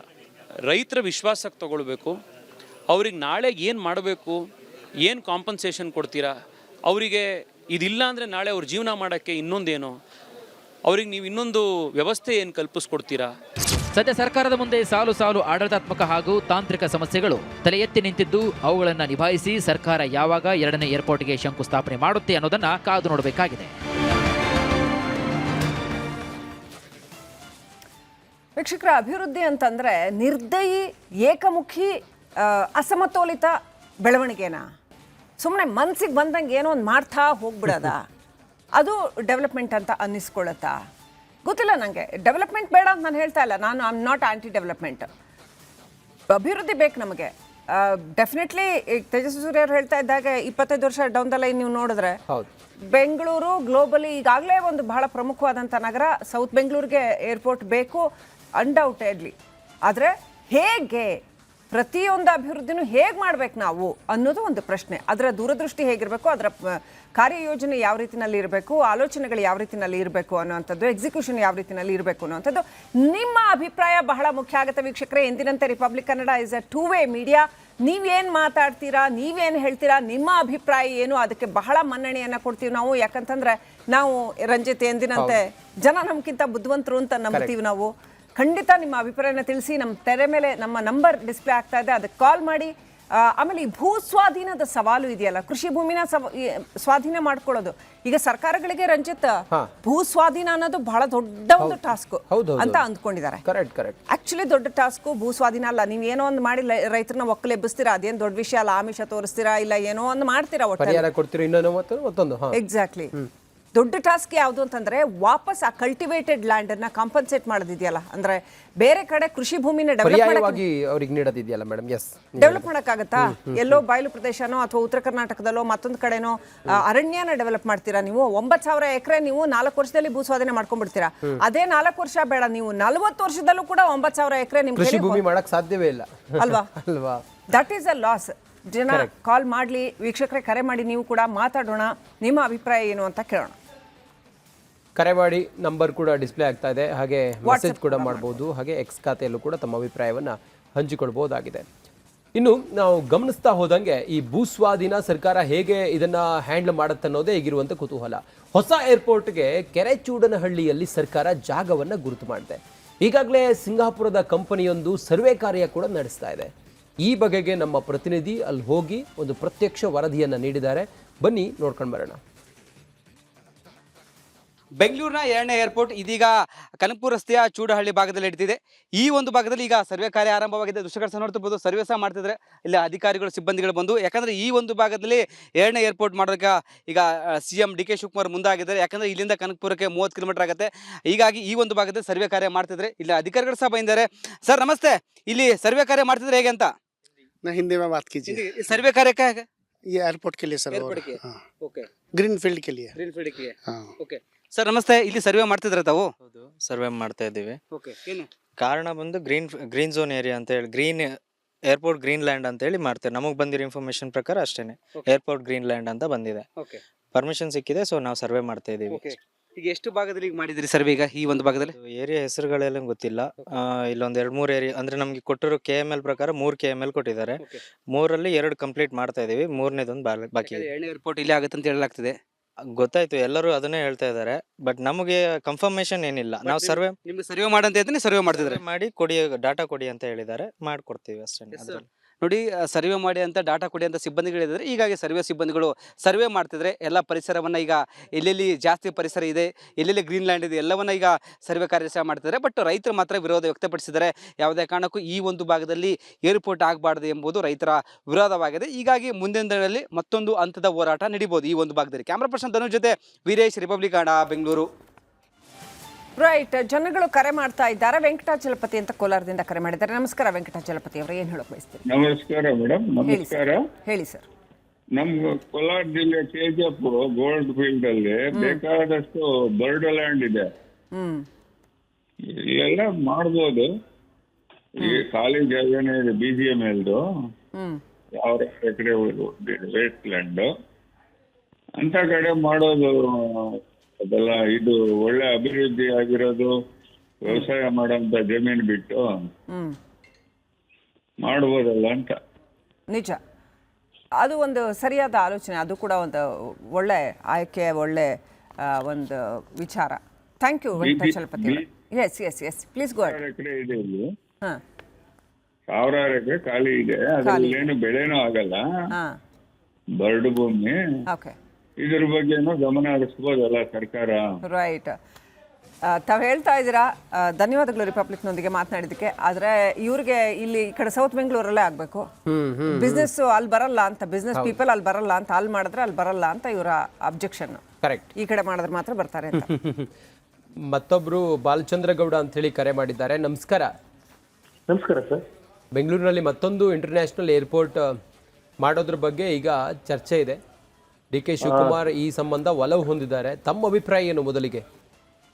ಸರ್, ನಾನು ಅದರ ಒಲವು ಮತ್ತೆ ಎರಡು ಆಪ್ಷನ್ ಹೇಳ್ತೀನಿ. ನಾವು ಇಲ್ಲಿ ಮಾಡೋದ್ರಿಂದ ಏನಾಗುತ್ತೆ ಅಂದ್ರೆ ಮೈಸೂರು ಮತ್ತೆ ಮಂಡ್ಯ ಸೈಡ್, ಹಾಸನ ಸೈಡ್ ಎಲ್ಲ ಡೆವಲಪ್ ಆಗುತ್ತೆ. ಫಸ್ಟ್ ಏರ್ಪೋರ್ಟೇ ಇಲ್ಲಿ ಮಾಡ್ಬೇಕಾಗಿತ್ತು ಬಿಡದಿಲಿ. ಸೊ ಯಾಕಂದ್ರೆ ನನಗೆ ಟ್ಯಾಕ್ಸಿ ಡ್ರೈವರ್ ಆಗಿದೆ ಬೆಂಗಳೂರಲ್ಲಿ. ಕರೋನಾ ಆದ್ಮೇಲೆ ನಾನು ವಾಪಸ್ ಹಳ್ಳಿಗೆ ಬಂದು ವ್ಯವಸಾಯ ಮಾಡ್ತಾ ಇದ್ದೀನಿ. ಸೊ ಏನು ಅಂದ್ರೆ ಏರ್ಪೋರ್ಟ್ ಇಲ್ಲಿ ಮಾಡೋದ್ರಿಂದ ಏನಾಗುತ್ತೆ ಅಂದ್ರೆ ಬೆಂಗಳೂರು ಸೌತ್ ಅಂತ ಅಲ್ಲ, ನಮ್ಮೂರು ಕಾಂಪಿಟೇಷನ್ ಟು ಈಗ ನಾವು ಕಾಂಪಿಟೇಟ್ ಮಾಡೋಕೆ ಹೊಸೂರು ಇಂಡಸ್ಟ್ರಿಯಲ್ ಏರಿಯಾಗೆ ಏನಾಗುತ್ತೆ ಅಂದ್ರೆ ಅವರು ಅಲ್ಲೊಂದು ಏನಾದ್ರು ಅಕಸ್ಮಾತ್ ಅವ್ರಿಗೆ ಏರ್ಪೋರ್ಟ್ ಪರ್ಮಿಷನ್ ಸಿಕ್ತು ಅಂದ್ರೆ ಅವ್ರು ಏರ್ಪೋರ್ಟ್ ಮಾಡಿದ್ರೆ ಬೆಂಗಳೂರು ಜನ ನೀವೇ with the calculate sir, electronic ಸಿಟಿಯವರು ಅರ್ಧ ಗಂಟೆ ಹೊರಟೋಗ್ಬಿಡ್ತಾರೆ ಅಲ್ಲಿಗೆ. ಆಗ ಯಾರು ಕೂಡ ಬೆಂಗಳೂರು ಕೆಂಪೇಗೌಡ ಏರ್ಪೋರ್ಟ್ ಬರೋಕ್ಕೆ ಇಷ್ಟಪಡಲ್ಲ. ಸೊ ಏರ್ಪೋರ್ಟ್ ಬೆಂಗಳೂರು ಸೌತ್ ಅಲ್ಲಿ ಒಂದು ಬೇಕೇ ಬೇಕು ಸರ್. ಅದರ ಜೊತೆಗೆ ನಾನು ಕಾಲ್ ಮಾಡಿದ ಉದ್ದೇಶ ಏನು ಅಂದ್ರೆ ಭೂ ಸ್ವಾಧೀನ ನಡೀತಿದೆಯಲ್ಲ ಬಿಡಿದಿದ್ದು ಸರ್, ಅದು ಅನ್ನೆಸೆಸರಿ ಮಾಡೋ ಅವಶ್ಯಕತೆ ಇಲ್ಲ ಸರ್. ಸರ್ ಕಲಬುರ್ಗಿ, ನಾನು ಟ್ಯಾಕ್ಸಿ ಡ್ರೈವರ್ ಸರ್, ಕಲಬುರ್ಗಿ ಎಲ್ಲ ನೋಡಿದೀನಿ ಸರ್, ಡೆವಲಪ್ ಮಾಡ್ಬೇಕು. ನಾವು ಯಾವ ಜನರೇಷನ್ ಅಲ್ಲಿ ಇದ್ದೀವಿ ಅಂದ್ರೆ ಮೈಸೂರು ಮಹಾರಾಜ್ ನಾವೇ ಜನರೇಷನ್ ಇರ್ತೀವಿ ನಮಗೂ ಗೊತ್ತಿಲ್ಲ, ಶ್ರೀರಂಪಣ್ಣದರು. ಬಟ್ ಆ ಕಡೆ ಜನಗಳನ್ನ ನೋಡಿದಾಗ ನಮ್ಗೆ ಕರ್ಮ ಅನ್ಸುತ್ತೆ ಸರ್ ಜೀವನ. Correct sir, correct. ಅದ್ರ ವಿಚಾರ ಈಗ ಚರ್ಚೆಯಲ್ಲಿದೆ. ಸರ್ಕಾರವು ಕೂಡ ಇದನ್ನು ಗಂಭೀರವಾಗಿ ಪರಿಗಣಿಸಿದೆ. ಥ್ಯಾಂಕ್ ಯು ನಮ್ಮ ಜೊತೆ ತಾವು ಮಾತಾಡಿದಕ್ಕೆ. ಮಲ್ಲೇಶ್ವರಮಿಂದ ಅರ್ಜುನ್ ಅಂತ ಕರೆ ಮಾಡಿದ್ದಾರೆ. ನಮಸ್ಕಾರ ಅರ್ಜುನ್ ಅವರೇ. ನಮಸ್ಕಾರ ಮೇಡಮ್. ಏನ್ ಹೇಳ್ತಾರೆ? ಹೇಳಿ ಹೇಳಿ. ಬೆಂಗಳೂರಿಂದ ಹೇಳಿ. ಇವ್ರಿಗೆ ಇದು ಏರ್ಪೋರ್ಟ್ ಬಗ್ಗೆ ಬರ್ತಾ ಇದೆ. ಏನಪ್ಪಾ ಅಂತಂದ್ರೆ ಇವ್ರಿಗೆ ರೋಡಿನ ಒಂದೇ ಒಂದು ರೋಡ್ ಗುಂಡಿ ಮುಚ್ಚೋ ಯೋಗ್ಯತೆ ಇಲ್ಲ ಎಕ್ಸಾಕ್ಟ್ಲಿ. ಇವ್ರಿಗೆ ಬೆಂಗಳೂರಲ್ಲಿ ಇರುವಂತ ಸಮಸ್ಯೆಗಳು ಒಂದು ಗೊತ್ತಿಲ್ಲ. ಸುಮ್ನೆ ರೌಂಡ್ಸ್ ಅದ್ ಮಾಡ್ತಿದೀವಿ ಇದ್ ಮಾಡ್ತಿದೀವಿ ಅಂತ ನಿಮ್ಮ ಮೂಲಕ ಅವ್ರು ಬರೀ ಒಂದು ಪ್ಯಾಷನ್ ಆಗಿ ಓಡಾಡ್ತಿದಾರೆ ಅಷ್ಟೇ. ಅವರಿಗೆ ಬೆಂಗಳೂರಲ್ಲಿರುವಂತ ಒಂದು ಗುಂಡಿ ಮುಚ್ಚುವ ಯೋಗ್ಯತೆ ಇಲ್ಲ. ಇಲ್ಲಿಂದ ಆಚೆ ಹೋಗಿ ಬಿಡದಿ ಟೌನ್ಶಿಪ್ ಅಂತಾರೆ. ಹೊಟ್ಟೆಗಿಟ್ಟಿಲ್ದಿದ್ರು ಪರವಾಗಿಲ್ಲ, ಜುಟ್ಟಿ ಮಲ್ಗೆ ನೋಡಕ್ಕೆ ಅವ್ರಿಗೆ ಯೋಗ್ಯತೆ ಇಲ್ಲ. ಅಲ್ಲಿ ನಾವು ಏರ್ಪೋರ್ಟ್ ಮಾಡ್ತೀವಿ ಅಂತಾರೆ. ಇವ್ರು ಮಾಡ್ತಾ ಇರುವಂತ ಕೆಲಸಗಳೆಲ್ಲ ಏನಿದೆ ಗೊತ್ತಾ ಮೇಡಮ್, ಇದು ಪಕ್ಕಾ ರಿಯಲ್ಗಳು ಮಾತಾಡ್ಕೊಂಡಿದ್ದಾರೆ. ಅಲ್ಲಿನ ರಿಯಲ್ ಎಸ್ಟೇಟ್ಗೆ ಉದ್ಧಾರ ಆಗೋಕೆ ಇವ್ರ ಯೋಚನೆ ಅಷ್ಟೇ. ರೈತರು ಬೇಕಾಗಿಲ್ಲ, ರೈತರ ಸಂಪಾದನೆ ಅಲ್ಲ, ಅವರು ಬೆಳೆದಂತ ಪದಾರ್ಥದಿಂದನೇ ನಾವು ಇವತ್ತು ಊಟ ಮಾಡೋದು. ರೈತ ಒಬ್ಬ ಒಂದು ವರ್ಷ ಅವನಿಗೋಸ್ಕರ ದುಡ್ಕೊಂಡು ಏನಾದ್ರು ನಮ್ಗಿಲ್ಲ ಅಂದ್ರೆ ಬೆಂಗಳೂರಲ್ಲಿ ನಾವಿದೀವಲ್ಲ ಮೇಡಮ್, ಊಟ ಇಲ್ದಿರ ಅಲಿಬೇಕಾಗತ್ತೆ. ಇವರು ಎಲೆಕ್ಷನ್ ರಾಜಕೀಯ ಅಂತೆಲ್ಲ ಬಿಟ್ಟು ಫಸ್ಟ್ ಜನ ಬಗ್ಗೆ ಯೋಚನೆ ಮಾಡ್ಬೇಕು. ಇವರು ಬೆಂಗಳೂರು ಉದ್ಧಾರ ಮಾಡ್ಲಿ, ದಕ್ಷಿಣ ಅದು ಇದು ಓಕೆ. ಒಂದು ಕಾಲದಲ್ಲಿ ಅದು ನೆಲಮಂಗಲದಲ್ಲಿ ಇವರು ಸೊಂಡೆಗೊಪ್ಪ ರೌಂಡಿಂಗ್ ಎಲ್ಲ ಪ್ಲಾನ್ ಮಾಡ್ತಿದ್ರು. ಯಾವಾಗ ಡಿ ಕೆ ಸಾಹೇಬ್ರು ಬಂದ್ರು, ಅವರು ಅವ್ರ ಹತ್ರ ಇರುವಂತ ಎಲ್ಲಾ ಕಡೆನೂ ಉದ್ಧಾರ ಮಾಡ್ತೀನಿ ಅಂತ ಓಡಾಡ್ತಿದ್ದಾರೆ. ನಾನು ಸಿಎಂ ಆದ ಡಿ ಕೆ ಶಿವಕುಮಾರ್ ಅವರಿಗೆ ನಾನು ಹೇಳ್ಕೊಳ್ಳೋದು ಏನಂದ್ರೆ, ಸರ್ ಫಸ್ಟ್ ಬೆಂಗಳೂರಲ್ಲಿ ಹಳ್ಳಾದಿಗಳು ನೋಡಿ, ಕಷ್ಟಗಳೇನಿದೆ, 1000 ಕೋಟಿ 2000 ಕೋಟಿ 3000 ಕೋಟಿ ಅಂತಾರಲ್ಲ ಮೇಡಮ್, ಅದಷ್ಟು ನಮ್ಮ ಟ್ಯಾಕ್ಸ್. ಅವ್ರು ಯಾರು ತರಲ್ಲ ಮೇಡಮ್. ಅದನ್ನ ಮುಖ್ಯವಾಗಿ ಹೆಂಗೆ ಉಪಯೋಗಿಸ್ಕೋಬೇಕು ಅಂತ ಮಾಡ್ಲಿ. ಹಾಗೆ ಈಗ ಬೆಲೆ ಜಾಸ್ತಿ. ಥ್ಯಾಂಕ್ ಯು ಅರ್ಜುನ್ ಅವರೇ, ವೆರಿ ವೆರಿ ಸೆನ್ಸಿಬಲ್. ಈಗ ಕಡಲೆ ಇರಲಿ, ಹಲಸಂಡೆ ಬೀಜ, ಕಪ್ಪು ಕಡಲೆ ಅಥವಾ ಬಿಳಿ ಕಡಲೆ, ಎಲ್ಲವೂ ಸ್ವಾದಿಷ್ಟವಾಗುತ್ತೆ. ಸದ್ಯ ಜನ ನೋಡಿ ಅವ್ರು ಎಷ್ಟು ಟೆಕ್ನಿಕಲಿ ಎಲ್ಲ ಹೇಳ್ತಾ ಇದ್ದಾರೆ. ಕೆಲವರು ಅವರಿಗೆ ಅದ್ರ ಬಗ್ಗೆ ಬಾಲಚಂದ್ರ ಅಂತ ಒಬ್ರು ಶ್ರೀರಂಗಪಟ್ಟಣದಿಂದ ಕರೆ ಮಾಡಿದ್ರಲ್ಲ, ನಾನೊಬ್ಬ ಟ್ಯಾಕ್ಸಿ ಡ್ರೈವರ್ ಅಂತ, ಬಟ್ ಅವ್ರ ಜ್ಞಾನ ಎಷ್ಟು ಚೆನ್ನಾಗಿದೆ. ಕರೆಕ್ಟ್. ನೀವು ಹೇಳ್ದಂಗೆ ಜನರೇ ಇವತ್ತು ಅವ್ರಿಗೆ ಗೊತ್ತಿದೆ ಯಾವ್ದು ಸರಿ ಯಾವ್ದು ತಪ್ಪು, ಹಿಂಗ್ ಮಾಡಿದ್ರೆ ಹಿಂಗಾಗತ್ತೆ, ಹಿಂಗ್ ಮಾಡಿದ್ರೆ ಹಿಂಗಾಗತ್ತೆ ಅನ್ನೋದ್ರ ಬಗ್ಗೆ ಅವರಿಗೂ ಅರಿವಿದೆ. ಬಹುಶಃ ಸರ್ಕಾರ ಇದೆಲ್ಲವನ್ನ ಗಂಭೀರವಾಗಿ ಪರಿಗಣಿಸಬೇಕಾದಂತ ಸಂದರ್ಭವೂ ಕೂಡ ಇದೆ. ನಾವು ಆಂಟಿ ಡೆವಲಪ್ಮೆಂಟ್ ಅಲ್ಲ, ನೀವು ಟೌನ್ಶಿಪ್ ಮಾಡಬೇಡಿ ಅಂತ ಹೇಳಲ್ಲ, ನೀವು ಏರ್ಪೋರ್ಟ್ ಮಾಡಬೇಡಿ ಅಂತ ಹೇಳಲ್ಲ, ಆದ್ರೆ ಅದಕ್ಕೆ ಮಾಡ್ಕೊಳ್ತಾ ಇರೋ ಭೂಸ್ವಾಧೀನದ ರೀತಿ ಇದೆಯಲ್ಲ ಅದು ಸರಿ ಇಲ್ಲ ಅಂತ ಜನ ಹೇಳ್ತಾ ಇದ್ದಾರೆ. ಸೊ ನಾವು we are just voicing it out. Yes, ಮತ್ತೊಬ್ರು ಕಾಲರ್ ಇದ್ದಾರೆ, ಶಿವರಾಜ್ ಅಂತ ಹೇಳಿ. ನಮಸ್ಕಾರ ಶಿವರಾಜ್ ಅವರೇ, ಕನಕಪುರದಿಂದ ತಾವು ಕರೆ ಮಾಡಿದ್ದೀರಿ. ಈಗ ಹೊಸ ಏರ್ಪೋರ್ಟ್, ಎರಡನೇ ಏರ್ಪೋರ್ಟ್ ನಿರ್ಮಾಣ ಮಾಡುವಂತ ಪ್ರಸ್ತಾಪ ಇದೆಯಲ್ಲ, ಇದು ಕನಕಪುರಕ್ಕೆ ಬಹಳ ಹತ್ರ ಆಗತ್ತೆ ಅನ್ನುವಂಥ ಚರ್ಚೆ ಕೂಡ ಇದೆ. ತಾವೇನು ಹೇಳ್ತೀರಿ ಬೆಂಗಳೂರು ದಕ್ಷಿಣದಲ್ಲಿ ಏರ್ಪೋರ್ಟ್ ನಿರ್ಮಾಣ ಮಾಡೋದ್ರ ಬಗ್ಗೆ, ಎರಡನೇ ಏರ್ಪೋರ್ಟ್ ನಿರ್ಮಾಣ ಮಾಡೋದ್ರ ಬಗ್ಗೆ? ಎಷ್ಟು ಸೂಕ್ತ, ಎಷ್ಟು ಪ್ರಸ್ತುತ? ಇಲ್ಲೇ ಮಾಡಬೇಕು ಸೌತೆಯಲ್ಲಿ, ಕನಕಪುರದ ಹತ್ರನೇ. ಭೂಸ್ವಾಧೀನ ಚಾಲೆಂಜ್ ಆಗೋದಿಲ್ವಾ ಸರ್ಕಾರಕ್ಕೆ? ಅಲ್ಲ, ನಮ್ ಡಿ ಕೆ ಶಿವಕುಮಾರ್ ತಗೊಂಡ್ರೆ ಒಳ್ಳೇದು ಇದು. ಭೂಸ್ವಾಧೀನ, ರೈತರಿಂದ ಭೂಸ್ವಾಧೀನ ಮಾಡೋದು ಸರ್ಕಾರಕ್ಕೆ ಸವಾಲಾಗೋದಿಲ್ವಾ ಅಂತ? ಏನಿಲ್ಲ ಮೇಡಮ್, ಏನಿಲ್ಲ ಸರ್, ಒಳ್ಳೇದು ಮಾಡೋದು ಅವರು ಮಾಡ್ಬೇಕಂತೀರಿ. ಓಕೆ ಶಿವರಾಜ್ ಅವರು, ಥ್ಯಾಂಕ್ ಯು. ಅಮರ್ ಅಂತ ಕರೆ ಮಾಡಿದ್ದಾರೆ. ನಮಸ್ಕಾರ ಅಮರ್ ಅವರೇ. ನಮಸ್ಕಾರ ಮೇಡಮ್. ಹೇಳಿ ಸರ್, ಏನ್ ಹೇಳಕ್ ಬಯಸ್ತೀರಿ? ಏನ್ ಹೇಳೋದಂದ್ರೆ, ಇವರು ನಮ್ಮ ಸಾಹೇಬ್ರು ಏನಿದ್ದಾರೆ, ಓನ್ಲಿ ಬ್ಯಾಂಗ್ಳೂರ್ ಅಂತಿದ್ದಾರೆ. ಉತ್ತರ ಕರ್ನಾಟಕದಲ್ಲಿ ಎಷ್ಟೋ ಬರಡು ಭೂಮಿ ಇದೆ, ಸ್ವಲ್ಪ ಉತ್ತರ ಕರ್ನಾಟಕದಲ್ಲೂ ಕಾನ್ಸಂಟ್ರೇಟ್ ಮಾಡ್ಬೇಕು. ನಮ್ದು ಪ್ರಾಪರ್ ಬಂದಿತ್ತು ಹುಬ್ಳಿ. ಹುಬ್ಳಿಯಲ್ಲಿ 7 ವರ್ಷದಿಂದ ರೋಡ್ಸ್ ಇಲ್ಲ, ಫ್ಲೈಓವರ್ಸ್ ಇಲ್ಲ, ಅಂಡರ್ ಕನ್ಸ್ಟ್ರಕ್ಷನ್ ಅಲ್ಲಿ ಹಂಗೆ ಧೂಳು ಹಿಡಿದಿದೆ. ಇವ್ರು ಮತ್ತೆ ಬೆಂಗಳೂರೇ ಅಂತ ನೋಡ್ತಾ ಇದ್ದಾರೆ, ಏನಕ್ಕೆ ಅಂತ ಗೊತ್ತಾಗ್ತಾ ಇಲ್ಲ ಮೇಡಮ್. ಈಗ ದಾವಣಗೆರೆಗೆ ಹೋಗ್ಬೋದಲ್ವಾ, ಈ ಕಡೆ ಶಿರಾಗ್ ಹೋಗ್ಬೋದಲ್ವಾ, ಏನಕ್ಕೆ ಕನಕಪುರ ರೋಡ್ ಅಂತಿದ್ದಾರೆ? ಏನಕ್ಕೆ ಇವ್ರ ಜಾಗ, ಇವ್ರ ಹೋಮ್ ಟೌನ್ ಹತ್ರನೇ ಇವರು ಭೂ ಸ್ವಾಧೀನ ಮಾಡ್ಬೇಕಂತಿದ್ದಾರೆ? ಮಾಡಿ ಅಲ್ವಾ? ರೈಟ್, ಥ್ಯಾಂಕ್ ಯು ಅಮರ್ ಅವರೇ ಕರೆ ಮಾಡಿದ್ದಕ್ಕೆ.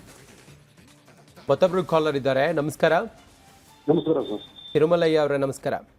ನಮಸ್ಕಾರ ಸರ್. ನಮ್ಗೆ ಏರ್ಪೋರ್ಟ್ ಬೇಡ ಅಂತ ಏನ್ ಹೇಳಲ್ಲ, ನಮ್ ಸರ್ಕಾರ ಏರ್ಪೋರ್ಟ್ ಮಾಡ್ಲಿ, ನಮ್ ರಾಜ್ಯ ಅಭಿವೃದ್ಧಿ ಮಾಡ್ಲಿ. ಅಪಸ್ವರ ಇರೋದು ಯಾಕೆ ಮತ್ತೆ? ಆದ್ರೆ ಅವರು ಏರ್ಪೋರ್ಟ್ ಮಾಡೋರು ಸರ್ಕಾರಿ ಜಾಗದಲ್ಲಿ ಅಲ್ಲಿ ಮಾಡ್ಲಿ. ನಮ್ಮ ಒಂದು ರೈತರ ಜಮೀನ್ ಕಿತ್ಕೊಂಡು ಇವರು ಡೆವಲಪ್ಮೆಂಟ್ ಮಾಡ್ತೀವಿ ಅಂದ್ಬಿಟ್ಟು ನಮ್ಮ ರೈತರನ್ನ ಒಕ್ಕಲಿಗಿಸೋದ್ರ ಬದಲು ಸರ್ಕಾರಿ ಜಾಗ ಇದೆ ಬೆಂಗಳೂರು, ನಮ್ಮ ಬೆಂಗಳೂರು ಬೇಜಾನಿದೆ. ಹೌದೌದು, ಗೋಮಾಳ ಜಾಗ ಬೇಜಾನಿದೆ ಸರ್. ಹೌದೌದು, ಅಲ್ಲಿ ಹುಡುಕಿ ನೋಡಿ ನಮ್ಮ ಜನಗಳಿಗೆ ಅನುಕೂಲ ಆಗೋ ರೀತಿಯಲ್ಲಿ ಮಾಡ್ಲಿ ಸರ್. ಕರೆಕ್ಟ್. ಡೆವಲಪ್ಮೆಂಟ್ ಮಾಡಬೇಡಿ ಅಂತ ಏನ್ ಹೇಳಲ್ಲ, ಡೆವಲಪ್ಮೆಂಟ್ ಮಾಡ್ಲಿ. ಫಸ್ಟ್ ನಮ್ ಬೆಂಗಳೂರಾಗಿರೋ ರಸ್ತೆ ಗುಂಡಿಗಳು, ಇದು ನಮ್ದು ಪೊಲ್ಯೂಷನ್ ಮತ್ತೆ ಟ್ರಾಫಿಕ್, ಅದನ್ನ ಕಮ್ಮಿ ಮಾಡ್ಲಿ ನಮ್ ಸರ್ಕಾರ ಫಸ್ಟ್. ನಾವು ಕೇಳ್ಕೊಳ್ಳೋದಿಷ್ಟೇ, ಯಾವ್ದೇ ಸರ್ಕಾರ ಬರ್ಲಿ ಸರ್, ಯಾವ್ದೇ ಕಾಂಗ್ರೆಸ್ ಬರ್ಲಿ, ಬಿಜೆಪಿ ಬರ್ಲಿ, JDS ಬರ್ಲಿ, ಯಾವ್ದನ್ನ ಬರ್ಲಿ, ಅದನ್ನ ಮಾಡ್ಲಿ ಫಸ್ಟ್. ಜನಗಳು ದಿನದಲ್ಲಿ ಎಷ್ಟು ಜನ ನಮ್ ಬೆಂಗಳೂರಲ್ಲಿ ತೊಂದರೆ ಅನುಭವಿಸ್ತವ್ರೆ ಅಂತ ಅವ್ರು ಒಂದ್ಸರಿ ನೋಡ್ಲಿ. ನಿಜ. ಹೌದು. Okay, thank you. ವೀಕ್ಷಕರೇ, ಕನಕಪುರ ರಸ್ತೆಯ ಚೂಡಹಳ್ಳಿ ಹತ್ರ ಸರ್ಕಾರ ಈ ಎರಡನೇ ಏರ್ಪೋರ್ಟ್ ಮಾಡೋದಕ್ಕೆ ಜಾಗ ಕೂಡ ಸರ್ವೆ ಮಾಡೋದೆಲ್ಲ ನಡೀತಾ ಇದೆ ಅಂತ. ಆದರೆ ಈ ಭೂಮಿ ಹೆಂಗಿದೆ, ಹಚ್ಚ ಹಸುರಿನ ಭೂಮಿ, ಭತ್ತ, ಆಮೇಲೆ ಗದ್ದೆಗಳು, ಬಾಳೆ ಎಲ್ಲ ಬೆಳೆಯುವಂಥ ಭೂಮಿ, ಇಂಥ ಭೂಮಿಯನ್ನು ಸ್ವಾಧೀನ ಮಾಡ್ಕೊಳ್ಳೋದಕ್ಕೆ ಪ್ಲಾನ್ ಮಾಡ್ತಾ ಇದೆ. ಹೇಗಿದೆ ಆ ಭೂಮಿ, ಒಂದು ಪ್ರತ್ಯಕ್ಷ ವರದಿ ನಿಮ್ಮ ಮುಂದೆ. ಬೆಂಗಳೂರಿನ ಎರಡನೇ ಏರ್ಪೋರ್ಟ್ ಇದೀಗ ಕನಕಪುರ ರಸ್ತೆಯ ಚೂಡಹಳ್ಳಿ ಭಾಗದಲ್ಲಿ ಸರ್ಕಾರ ಮಾಡಲು ನಿರ್ಧಾರ ಮಾಡಿದೆ. ಇನ್ನೂ ಡಿಸೈಡ್ ಆಗಿಲ್ಲ, ಯಾಕಂದರೆ ಈ ಒಂದು ಭಾಗದಲ್ಲಿ ಏನಾದರೂ ಎರಡನೇ ಏರ್ಪೋರ್ಟ್ ಆಯ್ತು ಅಂದರೆ ರೈತರು ಈಗ ಸಿಡಿದೆದ್ದಿದ್ದಾರೆ. ನೋಡ್ತಿರ್ಬೋದು, ನಾನು ಚೂಡಹಳ್ಳಿ ಗ್ರಾಮದಲ್ಲಿದ್ದೇನೆ. ನೋಡಿ, ಹಚ್ಚು ಹಸಿರಾಗಿದೆ, ಹಲವಾರು ಬೆಳೆಗಳು ಸಹ ಬೆಳೀತಾ ಇದ್ದಾರೆ. ರಾಗಿ, ಭತ್ತ, ತೆಂಗು, ಮಾವು, ಮತ್ತೊಂದು ಕಡೆ ಬಾಳೆ ಎಲ್ಲವೂ ಬೆಳೀತಾ ಇದ್ದಾರೆ. ಯಾಕಂದರೆ ಇಲ್ಲಿಗೆ ಸರ್ಕಾರ ಕಣ್ಣು ಯಾಕೆ ಬಿತ್ತು ಎಂಬುದು ರೈತರ ಪ್ರಶ್ನೆ ಮಾಡ್ತಿದ್ದಾರೆ. ನಾವು ಆರಾಮಾಗಿ ಜೀವನ ಮಾಡ್ತಿದ್ದೇವೆ, ಸರ್ಕಾರ ಈ ಒಂದು ಭಾಗದಲ್ಲಿ ಏರ್ಪೋರ್ಟ್ ಮಾಡೋದು ಯಾಕೆ ಹೊರಟಿದೆ? ಹೀಗಾಗಿ ನಾವು ಯಾವುದೇ ಕಾರಣಕ್ಕೂ ಏರ್ಪೋರ್ಟ್ ಮಾಡಲು ಬಿಡಲ್ಲ ಎಂಬುದು ಈಗ ರೈತರು ಪಟ್ಟು ಹಿಡಿದಿದ್ದಾರೆ.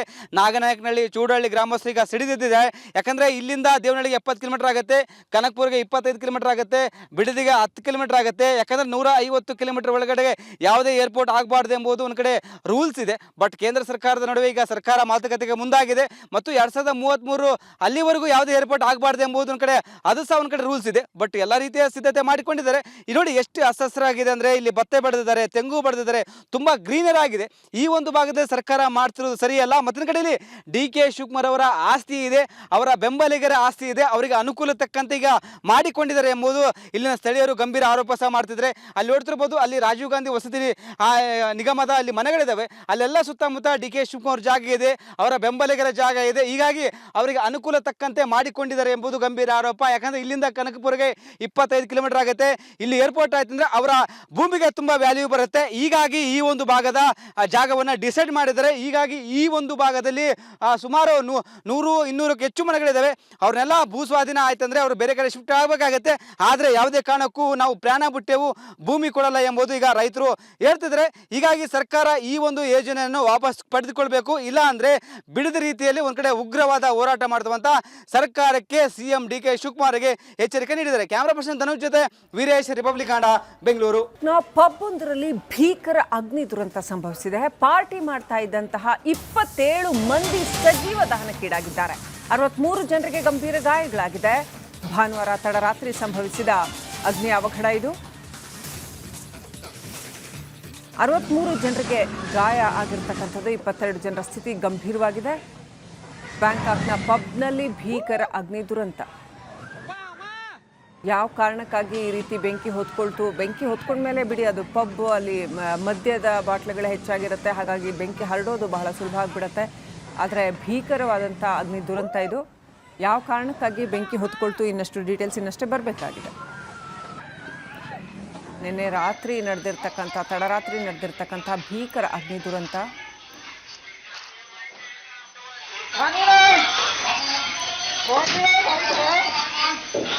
ಇಪ್ಪತ್ತೇಳು ಮಂದಿ ಮೃತಪಟ್ಟಿದ್ದಾರೆ. 22 ಜನರ ಸ್ಥಿತಿ ಗಂಭೀರವಾಗಿದೆ. 63 ಜನರಿಗೆ ಗಂಭೀರ ಗಾಯಗಳಾಗಿದ್ದಾವೆ.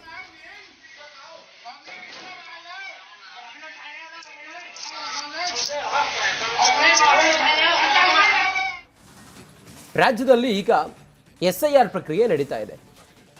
SIR ಪ್ರಕ್ರಿಯೆಯಲ್ಲಿ ಬಾಗೇಪಲ್ಲಿಯಲ್ಲಿ ಪಾಕಿಸ್ತಾನ ಮೂಲದ ತಾಯಿ ಮತ್ತು ಮಗ ಇರೋದು ಪತ್ತೆ ಆಗಿದ್ದಾರೆ. ಈಗ ಅವರನ್ನು ಅರೆಸ್ಟ್ ಕೂಡ ಮಾಡಿದ್ದಾರೆ. ತಾಯಿ ಮಗ ಅರೆಸ್ಟ್ ಆಗಿದ್ದಾರೆ. ದಾಸೆಗಾರಿಪಲ್ಲಿ ಗ್ರಾಮದಲ್ಲಿ ಪಾಕಿಸ್ತಾನ ಮೂಲದ ಅಮ್ಮ ಮಗ ವಾಸ ಮಾಡ್ತಾ ಇದ್ರು. 52 ವರ್ಷದ ಫರ್ಹಾನಾಸ್ ಮತ್ತು ಮೊಹಮ್ಮದ್ ಫರ್ದೀನ್ ಇವರನ್ನು ಬಂಧನ ಮಾಡಲಾಗಿದೆ. ಚಿಕ್ಕಬಳ್ಳಾಪುರ ಜಿಲ್ಲೆ ಬಾಗೇಪಲ್ಲಿ ತಾಲೂಕಿನ ದಾಸೆಗಾರಿಪಲ್ಲಿಯಲ್ಲಿ 22 ವರ್ಷಗಳ ಹಿಂದೆ ಭಾರತಕ್ಕೆ ಬಂದು ವಿವಾಹವಾಗಿದ್ದ ಫರ್ಹಾನಾಜ್ ದಾಸೆಗಾರಿಪಲ್ಲಿ ಅಯೂಬ್ ಖಾನ್ ಜೊತೆ ಫರ್ಹಾನಾಜ್ ಮದುವೆಯಾಗಿದ್ದರು. ಇಬ್ಬರು ಮಕ್ಕಳೊಂದಿಗೆ ದಾಸೆಗಾರಿಪಲ್ಲಿಯಲ್ಲೇ ಫರ್ಹಾನಾಜ್ ವಾಸವಾಗಿದ್ದರು. ಕತಾರ್ನಲ್ಲಿ ಬಸ್ ಚಾಲಕರಾಗಿ ಕೆಲಸ ಮಾಡ್ತಾ ಇದ್ದ ಅಯೂಬ್ ಖಾನ್ ಇವರು ಮದುವೆ ಆಗಿದ್ದರು. ಅವರು ಕರ್ನಾಟಕದಲ್ಲಿ ಬಂದು, ಅದರಲ್ಲೂ ಬಾಗೇಪಲ್ಲಿಯಲ್ಲಿ ಬಂದು ವಾಸ ಆಗಿದ್ದರು. ಆಪರೇಷನ್ ಸಿಂಧೂರ್ ಬಳಿಕ ವೀಸಾ ನವೀಕರಣ ಆಗದ ಆರೋಪ ಇದೆ. ಅವರು ಬಂದು ಇರೋದು ಇಲ್ಲಿ ವಿಚಾರ ಅಲ್ಲ, ಆದರೆ ನಿಯಮಾವಳಿಗಳಿದ್ದಾವೆ. ವೀಸಾ ನವೀಕರಣ ಆಗಲಿಲ್ಲ ಅನ್ನೋದು, ಆಪರೇಷನ್ ಸಿಂಧೂರ್ ಆದ ಬಳಿಕ ವೀಸಾ ನವೀಕರಣ ಆಗಲಿಲ್ಲ ಅನ್ನೋ ಆರೋಪ ಇದೆ. ತಾಯಿ ಮಕ್ಕಳ ವೀಸಾ ಅವಧಿ ಮುಕ್ತಾಯವಾದರೂ ಕೂಡ ಅವರು ಇಲ್ಲಿ ನೆಲೆಸಿದ್ದಾರೆ ಅನ್ನೋದು ಗಂಭೀರ ಆರೋಪ. ಪಾಕ್ಗೆ ಮರಳಲಿಲ್ಲ ಅವರು, ಅಕ್ರಮವಾಗಿ ರೇಷನ್ ಕಾರ್ಡ್ ಇದೆ, ಆಧಾರ್ ಕಾರ್ಡನ್ನು ಹೊಂದಿದ್ದಾರೆ ಅನ್ನೋದು ಗಂಭೀರ ಆರೋಪ. ಮತದಾರರನ್ನ ಗುರುತಿನ ಚೀಟಿ, ಬ್ಯಾಂಕ್ ಖಾತೆಯನ್ನು ಕೂಡ ಹೊಂದಿರುವ ಆರೋಪ. SIR ಯಾಕೆ ಆಗಬೇಕು ಅಂತೇಳಿ ಜನ ಕೇಳ್ತಾ ಇದ್ದಾರೆ ಅಂತ ಕೇಳಿದರೆ ಇದೇ ಕಾರಣಕ್ಕೆ ಅನ್ನೋದು ಜನರ ಅಭಿಪ್ರಾಯ. ಯಾಕೆ SIR ಪ್ರಕ್ರಿಯೆ ಆಗಬೇಕು, SIR ಮತದಾರರ ಪಟ್ಟಿ ಪರಿಷ್ಕರಣೆ ಯಾಕೆ ಆಗಬೇಕು ಕೇಳಿದರೆ ಇದೇ ಕಾರಣಕ್ಕೋಸ್ಕರ. ನೋಡಿ, ಇಂಥವರೆಲ್ಲ ಇರ್ತಾರೆ ಬಾಗೇಪಲ್ಲಿಯಲ್ಲಿ. ವೀಸಾ ಅವಧಿ ಮುಗಿದು ಹೋಗಿದೆ, ಅವರು ಅದನ್ನು ಮುಂದೇನು ಅನ್ನೋದ್ರ ಬಗ್ಗೆ ಏನಿಲ್ಲ. ವೀಸಾ ಅವಧಿ ಮುಗಿದಿದ್ದರೂ ಕೂಡ ಅವರು ಕರ್ನಾಟಕದಲ್ಲೇ ವಾಸ ಮಾಡ್ತಾ ಇದ್ದಾರೆ. ಇದು SIR ಪ್ರಕ್ರಿಯೆ ವೇಳೆ BLOಗಳು ಹೋದಾಗ ಗೊತ್ತಾಗಿದೆ. ಅವ್ರ ಹತ್ರ ಆಧಾರ್ ಕಾರ್ಡ್ ಇದೆ, ರೇಷನ್ ಕಾರ್ಡ್ ಇದೆ, ಎಲ್ಲವೂ ಇದೆಯಂತೆ. ಹೇಗೆ ಸಾಧ್ಯ ಇದು ಅನ್ನೋದು ಈಗಿರುವಂಥ ಕುತೂಹಲ, ಅನುಮಾನ. ತನಿಖೆ ಮುಂದುವರೆದಿದೆ. TK ನೇತೃತ್ವದ ಸಂಪುಟ ವಿಸ್ತರಣೆಗೆ ಮುಹೂರ್ತ ಫಿಕ್ಸ್ ಆಯ್ತಾ? ಈಗಲಾದರೂ ಮುಹೂರ್ತ ಫಿಕ್ಸ್ ಆಯ್ತಾ ಅಂತ ಕೇಳೋ ಅಂಥ ಪರಿಸ್ಥಿತಿ. ದೆಹಲಿಯಿಂದ ಮಾಜಿ CMಗೆ ಬುಲಾವ್ ಬಂದಿದೆಯಾ? ಇವತ್ತು ಇಲ್ಲ ನಾಳೆ ದೆಹಲಿಗೆ ಹೋಗ್ತಾರೆ ಅಂತ ಹೇಳಲಾಗ್ತಾ ಇದೆ. DK ಶಿವಕುಮಾರ್, ಸಿದ್ದರಾಮಯ್ಯ ಕೂಡ ಅವ್ರ ಜೊತೆ ಹೋಗ್ತಾರೆ ಅಂತ ಹೇಳಲಾಗಿದೆ. ಸೊ ಸೆಕೆಂಡ್ ಲಿಸ್ಟಲ್ಲಿ ಯಾರ್ಯಾರು ಇರ್ತಾರೆ, ಯಾರ್ಯಾರು ಇಲ್ಲ, ಈಗ ಕುತೂಹಲ ಮತ್ತಷ್ಟು ಜೋರಾಗಿದೆ. ವಿಧಾನ ಪರಿಷತ್ ಚುನಾವಣೆ, ರಾಜ್ಯಸಭಾ ಚುನಾವಣೆ ಮುಂದಿರ್ತಕ್ಕಂಥ ಇಮ್ಮಿಡಿಯೇಟ್ ಸವಾಲುಗಳು ಅವನ್ನೆಲ್ಲ ಮುಗಿಸ್ಕೊಂಡು ಈಗ ಸೆಕೆಂಡ್ ಲಿಸ್ಟ್ ಹಿಡ್ಕೊಂಡು ದೆಹಲಿಗೆ ಹೊರಟಿದ್ದಾರಾ? ಹಾಗಾದರೆ ಇವತ್ತು ಇಲ್ಲ ನಾಳೆ ಹೋಗ್ತಾರೆ ಅಂತ ಹೇಳಲಾಗ್ತಾ ಇದೆ. ದೆಹಲಿ ಅಂಗಳದಲ್ಲಿ ಸಂಪುಟ ವಿಸ್ತರಣೆ ಚಟುವಟಿಕೆ ಗರಿಗೆದರಿದಂತೆ ರಾಹುಲ್ ಗಾಂಧಿ ಅವರ ಸಮ್ಮುಖದಲ್ಲೇ ಸಂಪುಟ ಆಕಾಂಕ್ಷಿಗಳ ಭವಿಷ್ಯ ಇತ್ಯರ್ಥ ಆಗುತ್ತೆ ಅಂತ ಹೇಳಲಾಗ್ತಾ ಇದೆ. ವಿದೇಶ ಪ್ರವಾಸ ಮುಗಿಸಿ ರಾಹುಲ್ ಗಾಂಧಿ ವಾಪಸ್ ಆಗ್ತಾ ಇದ್ದಾರೆ. ಸೊ ಇವತ್ತು ದೆಹಲಿಗೆ ವಾಪಸ್ ಆಗ್ಬೋದು ಅಂತ ಹೇಳಲಾಗ್ತಾ ಇದೆ. ಅವರು ಬಂದ ಕೂಡಲೇ ಸಿದ್ದರಾಮಯ್ಯ ಹಾಗೂ DK ಅವರನ್ನು ಕರೆಯೋ ನಿರೀಕ್ಷೆ ಇದೆ. ಯಾಕಂತಂದರೆ ಫುಲ್ ಫ್ಲೆಜ್ಡ್ ಕ್ಯಾಬಿನೆಟ್ ಇಲ್ಲದೆ ಅನೇಕ ನಿರ್ಣಯಗಳನ್ನು ಕೈಗೊಳ್ಳೋಕ್ಕೆ ಆಗಲ್ಲ. ಅನೇಕ ಇಲಾಖೆಗಳಿಗೆ ಸಚಿವರು ತುರ್ತಾಗಿ ಬೇಕಾಗಿರ್ತಕ್ಕಂಥದ್ದು. ಮತ್ತು ಇರೋ ಅಲ್ಪ ಅವಧಿಯಲ್ಲಿ ಸರ್ಕಾರ ಫಂಕ್ಷನ್ ಕರೆಕ್ಟಾಗಿ ಮಾಡಬೇಕು ಅಂದರೆ, ಕೆಲಸ ಕರೆಕ್ಟಾಗಿ ಮಾಡಬೇಕು ಅಂತಂದರೆ ಈಗ ಫುಲ್ ಫ್ಲೆಜ್ಡ್ ಕ್ಯಾಬಿನೆಟ್ ಬೇಕಾಗತ್ತೆ. ಸೊ ಸಂಪುಟ ವಿಸ್ತರಣೆ ಮಾಡುವಂಥ ಕಾರ್ಯಕ್ಕೆ ಈಗ ಕೈ ಹಾಕ್ತಾ ಇದ್ದಾರೆ ಅಂತ ಹೇಳಲಾಗ್ತಾ ಇದೆ. ನೆಕ್ಸ್ಟ್ ಅಪ್ಡೇಟ್ ಪಡ್ಕೊಳ್ಳೋಣ. ಪ್ರತಿನಿಧಿ ಬಸವರಾಜ್ ಕನೆಕ್ಟ್ ಆಗಿದ್ದಾರೆ. ಬಸವರಾಜ್, ಅಂತೂ ಇಂತೂ ಸೆಕೆಂಡ್ ಲಿಸ್ಟ್ ಫೈನಲೈಸ್ ಆಗೋಕ್ಕೆ ಈಗಲಾದರೂ ಮುಹೂರ್ತ ಫಿಕ್ಸ್ ಆಗಿದೆಯಾ ಅನ್ನುವಂಥ ಪ್ರಶ್ನೆ. ಫುಲ್ ಫ್ಲೆಡ್ಜ್ಡ್ ಕ್ಯಾಬಿನೆಟ್ ಇಲ್ಲದೆ ಅನೇಕ ಕೆಲಸಗಳು ಬಾಕಿ ನೆನೆಗುದಿಗೆ ಬೀಳ್ತಾ ಇದ್ದಾವೆ. ಸೊ ಎಷ್ಟು ಕ್ವಿಕ್ಕಾಗಿ ಇವರು ಇದನ್ನು ಮಾಡ್ತಾರೆ ಅಂತ ಅನಿಸುತ್ತೆ? ಮತ್ತು ಯಾರಿಗೆಲ್ಲ ಪ್ರಾತಿನಿಧ್ಯ ಸಿಗಬಹುದು? ಈ ಸೆಕೆಂಡ್ ಲಿಸ್ಟ್ನ ಸ್ಪೆಷಾಲಿಟೀಸ್ ಏನೇನಿರ್ಬೋದು?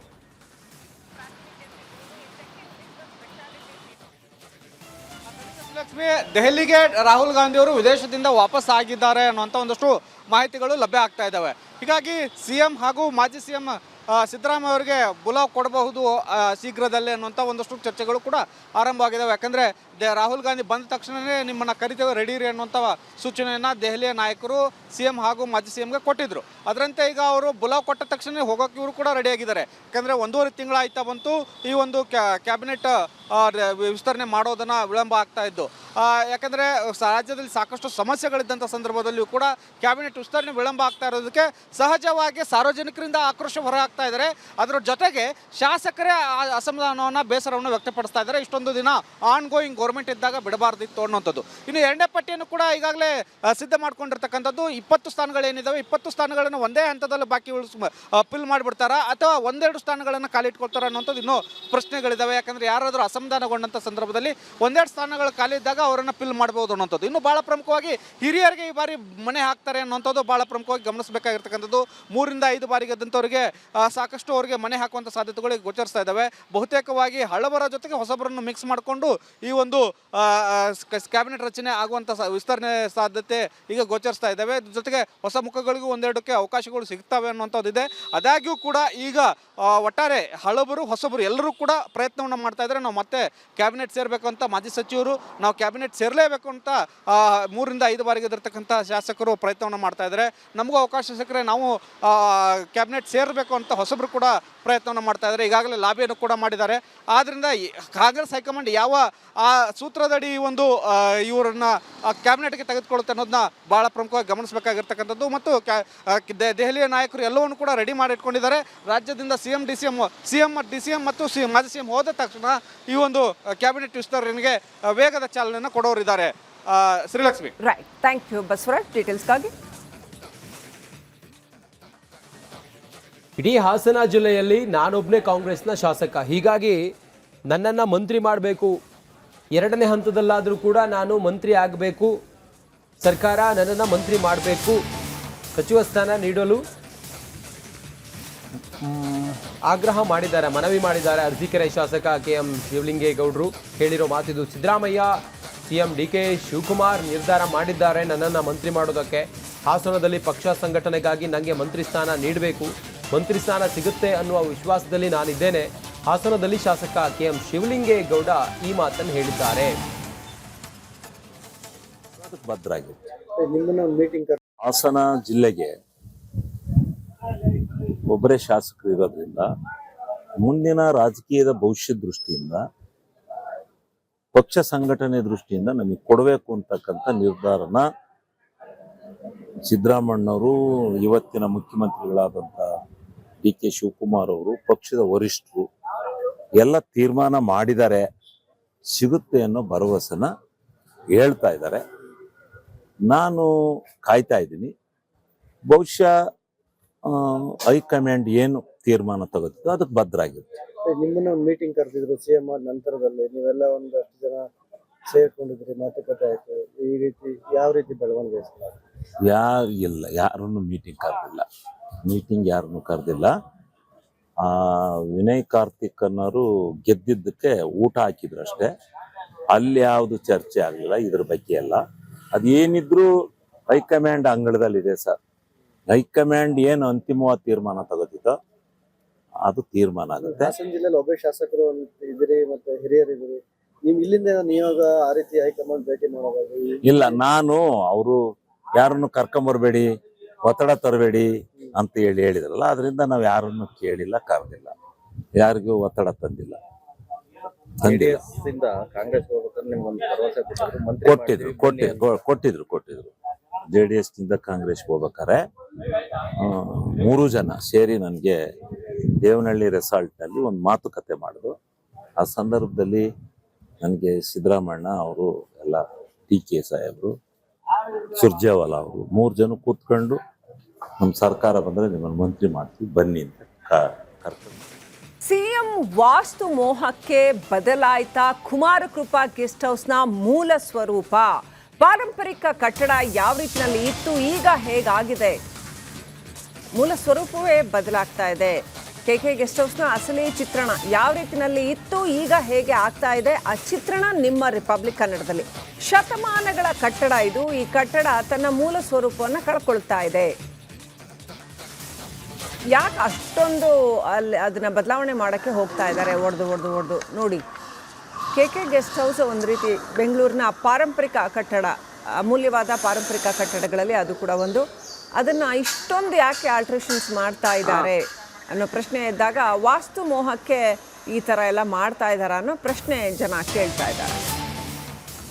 ಸಾರ್ವಜನಿಕರ ವಿರೋಧದ ನಡುವೆ KK ಗೆಸ್ಟ್ ಹೌಸ್ ನವೀಕರಣ ನಡೀತಾ ಇದೆ. ಎಲ್ಲೆಂದರಲ್ಲಿ ಐತಿಹಾಸಿಕ ಕಟ್ಟಡಕ್ಕೆ ಧಕ್ಕೆ ಮಾಡಿ ಕುಮಾರಕೃಪಾ ರಿನಿವೇಷನ್ಸ್ ಮಾಡ್ತಾ ಇದ್ದಾರೆ ಅಂತ ಹೇಳಲಾಗ್ತಾ ಇದೆ. ಕಟ್ಟಡ ಉತ್ತರ ದಿಕ್ಕಿನಲ್ಲಿ ಸಂಪೂರ್ಣ ಬದಲಾವಣೆ ಮಾಡುವಂಥ ಕಾರ್ಯ ನಡೀತಾ ಇದೆ. ಹಳೆ ಗೆಸ್ಟ್ ಹೌಸ್ ಅನ್ನು ಬದಲಾಯಿಸಿ ಹೊಸ ರೂಪ ನೀಡ್ತಾ ಇದ್ದಾರೆ ಕಾರ್ಮಿಕರು. ಸಿಎಂ ಗೃಹ ಕಚೇರಿಗಾಗಿ ಗೆಸ್ಟ್ ಹೌಸ್ನ ಈ ರೀತಿ ಆಲ್ಟ್ರೇಷನ್ಸ್ ಮಾಡ್ತಾ ಇದ್ದಾರೆ ಅಂತ ಹೇಳಲಾಗಿದೆ.